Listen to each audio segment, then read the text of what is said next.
All right, have you ever watched a boxer and just thought, how do they do that? Well, today, we're pulling back the curtain on the sweet science. We're gonna break down the absolute fundamentals step by step. Let's get right into it. That's the goal, right? To move like a real fighter, fluid, powerful. It almost looks effortless. But here's the secret. It all, and I mean all of it, starts with a rock-solid foundation. And in this explainer, we're gonna hand you the keys to build that very foundation. So, are you ready to build that foundation from the ground up? Let's dive right in. And hey, make sure you pay close attention because every single step we cover builds on the one before it. Okay, let's get into it. Seriously, every single punch you'll ever throw, every piece of footwork, it all starts right here, with your stance. Think of this as your home base. It's your power source and your shield, all wrapped into one. So, let's break this down, because what's so cool here is how it all works together. Look at your feet. They're about shoulder width apart, kind of straddling an imaginary line. That's what gives you that solid, unshakable base. Now, your knees. You want them loose, slightly bent, almost like you're on a surfboard. They're basically your springs, ready to explode into action. Then, you turn your body just a little, pointing that lead shoulder forward. Why? It makes you a smaller target. And your hands, they come right up by your face, elbows tucked in, chin down. That's your shield. See? This isn't just some static pose. It's pure potential energy, just waiting to be unleashed. Now, when it comes to moving, there's one golden rule, and you gotta remember this. Never, ever cross your feet. It's simple. You always lead with the foot that's in the direction you wanna go. So if you're moving forward, the front foot moves first. Backwards, the back foot leads. You're not walking, you're not hopping, you're gliding. You're basically trying to keep that perfect stance we just built no matter where you move. That's what keeps you perfectly balanced, always ready to punch or get out of the way. All right, so you've got your foundation. You know how to move. Now for the fun part. Let's build your arsenal. We're gonna start with what many people say is the single most important punch in all of boxing. And that punch is the jab. It's thrown with your lead hand. Think of the jab like a rangefinder. It's your fastest punch, your longest punch, and its job is to snap straight out and straight back. You use it to measure distance, to annoy your opponent, to disrupt their rhythm, and most importantly, you use it to set up your bigger punches. It's a pest, a weapon, and a setup tool, all rolled into one. And if the jab is the setup, the cross is the knockout. This is your power punch, thrown with your rear hand. And listen, the power for this does not come from your arm. No way. It comes from the ground up. You pivot on that back foot, you rotate your hips hard, and all of that energy travels through your body and explodes out of your fist. It is a full body punch. You are literally punching with your entire body.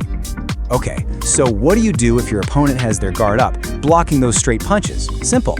You go around it. And that's where the hook comes in. This is a semicircular punch with your lead hand. All the power here comes from shifting your weight and pivoting on that lead foot.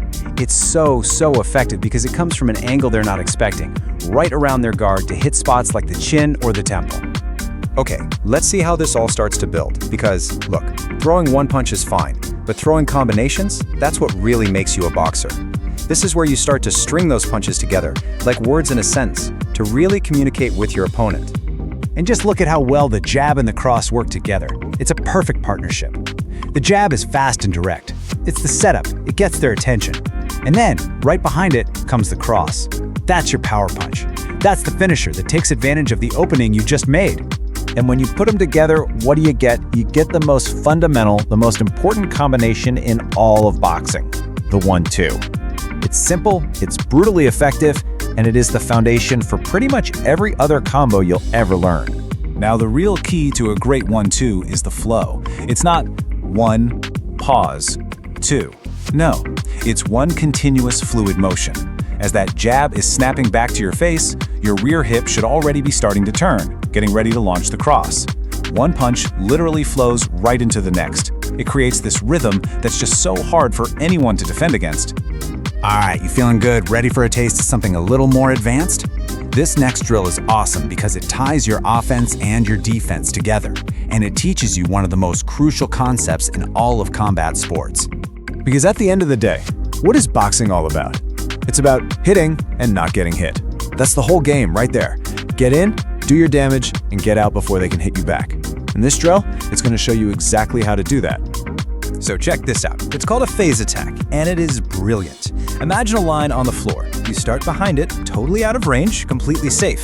Then you explode in, stepping over that line as you throw your 1-2 combination. Boom, you're in range, you land your shots. And then, and this is the key, before your opponent even knows what happened, you explode right back out, behind the line to safety. In, damage, out. That's it. That's the entire philosophy of hitting and not getting hit, right there in one drill. So here's the crucial point, the big takeaway. Mastering these basics, your stance, your movement, that simple 1-2, and this whole idea of range, that is the absolute key. It's what unlocks everything else in boxing. And you know, we've all heard that saying, practice makes perfect. But that's not quite right. It's perfect practice that makes perfect. Look, it's not about mindlessly throwing 1,000 sloppy punches. It's about throwing 10 perfect ones. Really focus on the little details. Are your hands up? Are you turning your hips on that cross? That commitment to practicing the right way, that's what's going to take you from someone just learning to a real fighter. So, there you have it. This is your starting point.